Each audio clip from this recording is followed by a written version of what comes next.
Good morning, everyone. This is Robert once again with strat-o-matic replay. Let's see. After completing a heck of a World Series of the 1927 series from the Pirates and the Yankees, we now continue to move on through our history of baseball. The year is 1929. We all know this is the year of the start of the Great Depression. But of course, there was still something to keep people happy during that very difficult time in American history. And that, of course, was baseball. 1929. In that year, you had people like Lefty Grove lead the American League in ERA. The Chicago Cubs, that was actually a year the Cubs went to the World Series that year. They played the Philadelphia Athletics. They lost that World Series. But it was also the year when the New York Yankees weren't as strong as they usually were at that time. We're actually today, though, I went through the history of baseball, and I found something pretty interesting. You know, they didn't in the old days during the dead ball era and the early time of the live ball era. They didn't have numbers on the backs of players' jerseys. I came across this here in May 13th. At League Park, the Cleveland Indians defeat the New York Yankees 4-3 in the first game played in Major League history in which players from both teams wear uniform numbers on the back of their jerseys. Is that a special thing? I kind of think it is. And I think it deserves, and I looked through, there were so many great things that occurred that year. Hall of Famer Rick Ferrell, April 19th, makes his Major League debut. You had Carl Hubbell pitch a no-hitter for the New York Giants. 9 double plays are turning the Cubs' victory over the Cincinnati Reds. But this is what it's a first game played in Major League history in which both players from both teams wear uniform numbers. So why not? Let's play that game. Let's go back to May 13, 1929, and we'll play that game here. And I'm going to play the Yankees. And kind of like for all you Yankee fans that saw what happened in that 27 World Series replay that I did, and I'm not telling you what happened, so if you want to see what happened, you need to watch that replay. Amazing, really. It's going to be Hymack against Hudlin. And this game is being played at Cleveland. I'm going to play the Yankees. So we're going to go to League Park in 1929. Let's play ball. Welcome to the stadium for today's ball game. And they say it's a gorgeous day for baseball here at League Park. The New York Yankees versus the Cleveland Indians. And pitching for the Indians is going to be Willis Hudlin. In 1929, 17 wins, 15 losses, a 3.34 ERA, 60 strikeouts. The Indians did win 81 games that year. This was not a bad team. So the crowd has filed in here into League Park, and let's get started. It will be Earl Combs, Hall of Famer, and let's take a look at some of these players. Earl Combs batted .345 in 1929, 3 homers, 65 runs batted in. And the game is underway. And Combs is going to fly out to right as Morgan makes the catch, 1 out, and that will bring in Mark Koenig. Koenig gets a base hit to right field. Morgan will take it. He'll throw it into Lind. And you've got 1 man on base. And that, of course, brings in the Babe. And Babe Ruth, in 1929, pretty much Babe-like numbers. .345 average, 46 home runs, 154 RBIs, slugging percentage about .700. Babe Ruth was still the Babe back at that time. Babe Ruth is going to walk. And that's going to put runners at first and second. And now here is, of course, the Iron Man Lou Gehrig. In 1929, he batted .300, 35 home runs, and 126 RBIs. Let's see what Lou Gehrig can do here. Gehrig is going to hit a single to center, and we're going to hold the runners, and we're going to have the bases loaded for Bob Musil. So I'm starting off with bases loaded here on the top of the first. Musil strikes out. Big strikeout. And that will bring in another Hall of Famer, Tony Lazzeri. In 1929, a .354 average, 18 homers, and 106 RBIs. Can the Yankees get some runs? Nope, pops it up to first. Fonseca will make the play. Bottom of the first. Pitching for the New York Yankees, Fred Hymack. 11 wins, 6 losses, a 4.01 ERA in 1929. He had 26 strikeouts. Charlie Jameson leads off for the Indians. That's a pop out to third, 1 out, and that brings in Lou Fonseca. He batted .3. Let's take a look at him. He batted .369 with 6 homers, 103 RBIs in 1929. Lou Fonseca, pretty good player. Let's see if we can see what happens here. And he hits a fly out to left. That's 2 down. And now the batter is Earl Averill.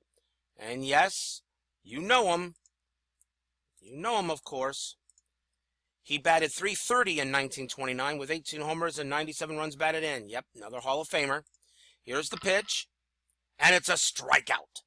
So a 3-up, 3-down inning. We go to the second.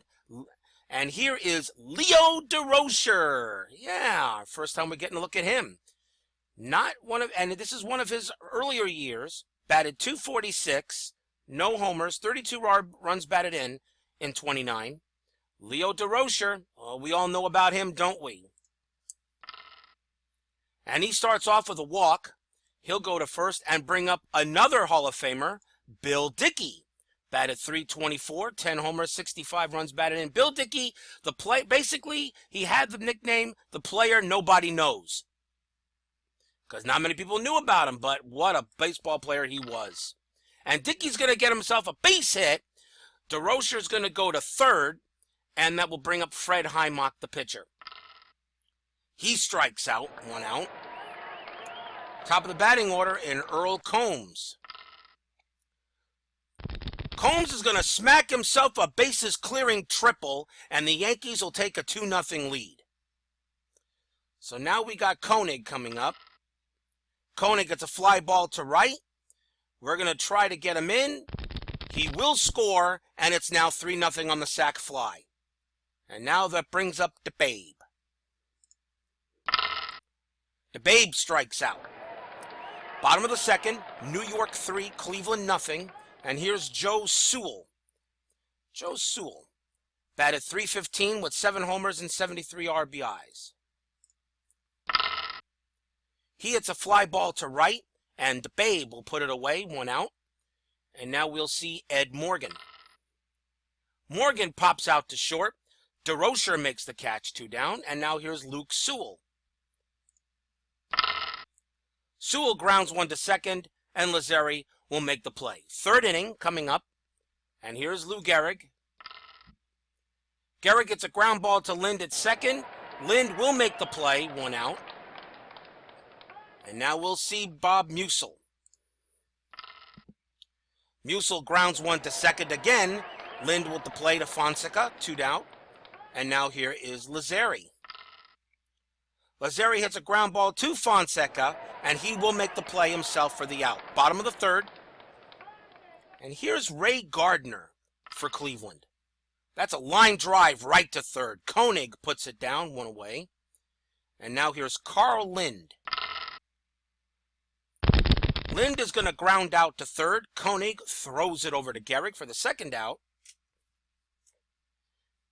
And now we'll see Hudlin. Hudlin strikes out. We got 3 innings in the books. The Yankees lead the Indians 3-0 here at League Park. This is the first ever baseball game where both players had numbers on the backs of their jerseys. Okay, how important was that? Well, let's see. How many players now have numbers on their jerseys? All of them. Top of the fourth, Leo Durocher leads off for the Yanks. That's a ground out to short.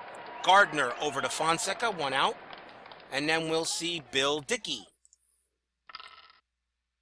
Dickey's going to get himself a base hit. He'll hold it first and bring up Fred Hymock.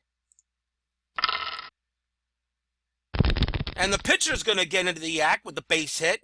Dickey will hold it second. And now here's Combs. Combs is a ground ball to Sewell at third. He will make the play to get the out at first, but Hymock and Dickey move up, and now here is Mark Koenig.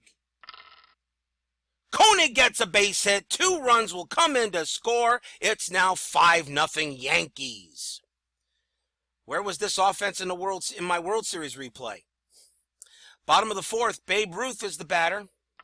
Top of the fourth, actually. I'm sorry. It's a ground ball to Lind at second. It's a single through the infield. Lind couldn't get it. Koenig will hold it second. And now here is the Iron Man. He hits a base hit to center. We'll send the lead runner The throw is coming home. I'll send the trailing runner. No cutoff. Koenig scores. Trailing runners advance. 6-0 Yankees. And now here's Musel with runners at second and third. Pop out to first, and that ends the inning. New York 6, Cleveland nothing. Bottom of the fourth. Charlie Jameson leads off for the Indians, and that's a leadoff walk. And now we'll see Lou Fonseca. That's going to be a base hit, and Jameson will stop at second. That is the first hit for the Indians in the ball game off of Hymock. And now we have Earl Averill. Strikeout. And now Joe Sewell. Sewell gets a base hit. That will bring in a run for the Indians. Fonseca will hold at third. And now Ed Morgan comes up for the Indians. Pop fly ball. Lazzari will get under it for the second out. And now here's Luke Sewell. Sewell's going to get a base hit to left. Sewell will hold at second, but Fonseca will score. It's 6-2. And now we have Ray Gardner coming up. Gardner is going to get himself a double. Sewell will score. Will stop the runner from advancing. It's a double for Gardner. 2 runs come in, and the Indians are back in the game. It's 6-4. And here's Carl Lind. Ground ball to second. Lazzari will make the play, and it ends the inning.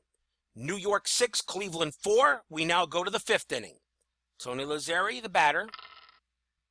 That's a ground out to short. Gardner over to Fonseca, 1 out. And now we see Durocher. Fly ball to center. Averill will make the catch, 2 down. And now here is Dickey, 2 for 2 with 2 runs scored, but he pops this one up to end the inning. Bottom of the 5th. Willis Hudlin will bat for Cleveland. That's a ground ball to third. It's an easy play for Koenig, 1 out. And now here is Jameson. Ground ball to first. Gehrig will make the play, 2 down. And now we have Lou Fonseca. Pop out to third. And a 3 up and 3 down inning. 6th coming up now. Fred Hymock leads off for the Yankees. The pitcher gets himself a high fly ball to right, but Morgan will make the catch, 1 out. And now here's Combs. Combs, it's a ground ball to first. Fonseca makes the nice play, 2 down. And now here is Koenig. Fonseca only has an E8, so he doesn't commit many errors. Here's Koenig. Koenig gets a ground ball, and Fonseca will take it himself. Bottom half of the 6th. Averill leads off for the Indians. There's a ground ball to Koenig at third. He will make the play, 1 out. And now Joe Sewell. This one is off of Dickey. It's a dribbler to Dickey. He will make the play. Throws it over to Gehrig at first for the second out. And now here's Ed Morgan. Eddie Morgan. In 1929, a .318 average, 3 homers, 37 runs batted in. He played about half the year by looks of it, according to the card. I just thought I'd take a look at him. Here's the pitch. Morgan pops it up, and Gehrig will make the play. 6 innings in the books. It's 6-4. Yankees over the Indians as we go into the 7th here. And a nice day here at League Park. The first baseball game where both players had numbers on the back of their jerseys. The Babe Ruth will lead off in the top of the 7th. And the Babe strikes out. And it will bring up Lou Gehrig. Gehrig strikes out. That's the 5th strikeout by Hudlin. And now we have Musel coming up. Musel will take a walk to first.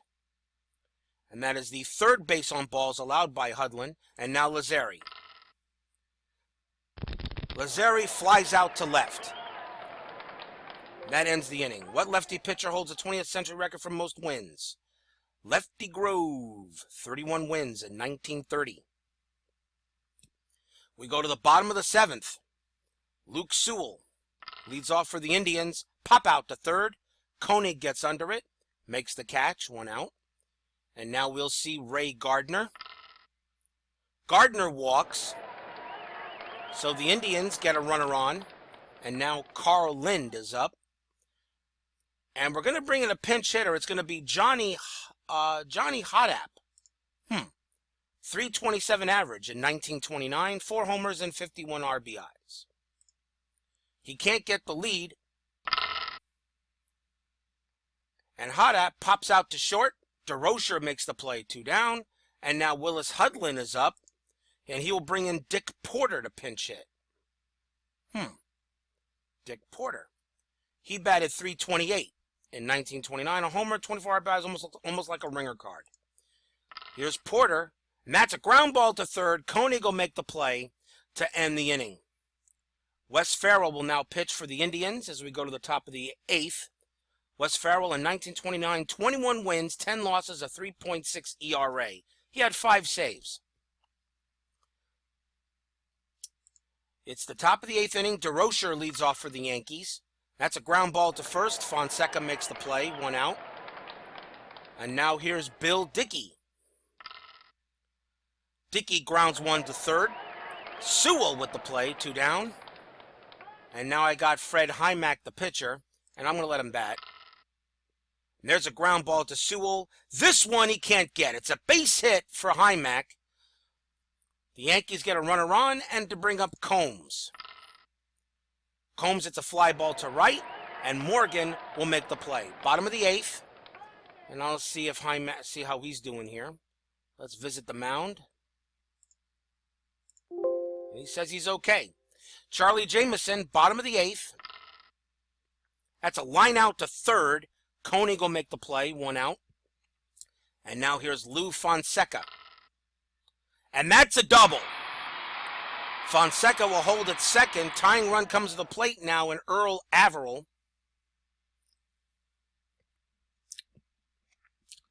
And let's see what we're going to do here. I think I'm going to let Hymack pitch to him. There's a fly ball to center, and Combs will camp under it, make the play, 2 down. And now here is Joe Sewell. And Sewell is 1 for 3 with an RBI. There's a ground ball to Koenig. He will make the play. He throws him out at first to get out of the jam. We go to the 9th. Mark Koenig leads off for the Yankees against Farrell. And it starts off with a single to right. Morgan will have to throw it into Hotap. The Yankees get the leadoff runner at first, and the batter is Babe Ruth. And Ruth is 1 for 3 with a walk. And there's a fly ball to right. Morgan makes the catch, 1 out. And now here's Lou Gehrig. How do you bunt up? You can't bunt with Babe Ruth or Lou Gehrig at the plate. You just can't do it. Fly ball to right. Morgan makes the play, 2 outs. And now here's Bob Musil. And there's a fly out to left. And the inning dies. We go to the bottom of the 9th. The Yankees up on the Indians, 6-4 here at League Park. I think we got to bring in a relief pitcher now. Let's see what we got here. We've got let's see what we got in ERA. Let's see here. Pennock, 4.23, 3.61. Looks like I'm going to bring in Zachary. Coming on to pitch for the New York Yankees is going to be Tom Zachary. In 1929, 12 wins, no losses, 2.48 ERA, 2 saves. So Tom Zachary looks like he's a ringer pitcher. So I'm going to bring him in here to try to close the game out. Bottom of the 9th, Ed Morgan, the leadoff batter for the Indians. And it starts off with a fly ball to right. Ruth is there, 1 out. And now we'll see Luke Sewell. There's a ground ball to Durocher. It's an error by Durocher. Oh boy, here we go. First error by the Yankees allows the base runner to get on first. And now Ray Gardner. And a pinch hitter, Bib Falk. Batted .309 in 1929, 13 homers, 94 runs batted in. Bib Falk is the batter. Tying run at the plate. 1 out. The pitch. It's a single to right field. Ruth is going to... Sending Sewell to third. I'm going to stop the other runner from advancing.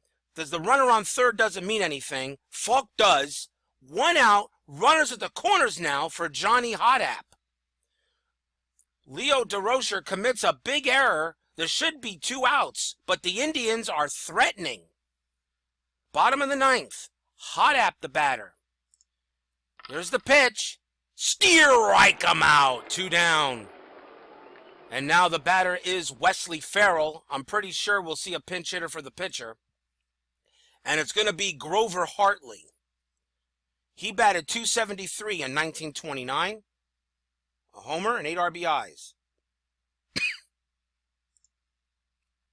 Grover Hartley at the plate. Runners to the corners. 2 outs. Bottom of the 9th.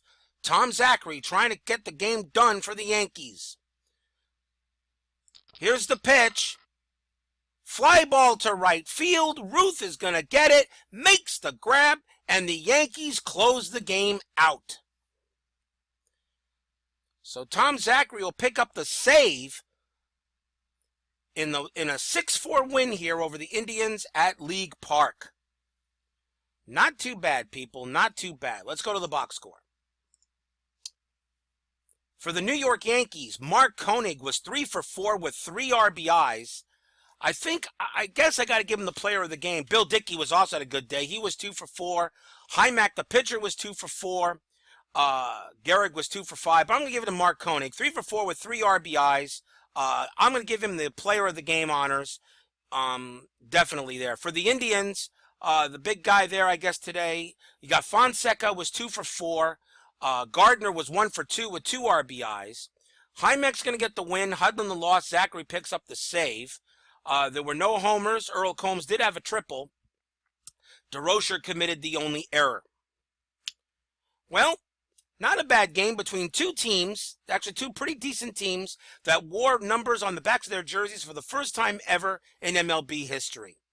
We are done with the 1920s. The 1930s are coming up, which means we're going to see a lot more interesting players, including players such as DiMaggio, and of course more Durocher, and a lot more coming up too. Well, everyone, that's it here for the 1929. I'll see you again for 1930. Final score here, the Yankees take out the Indians 6-4. See you next time, everyone.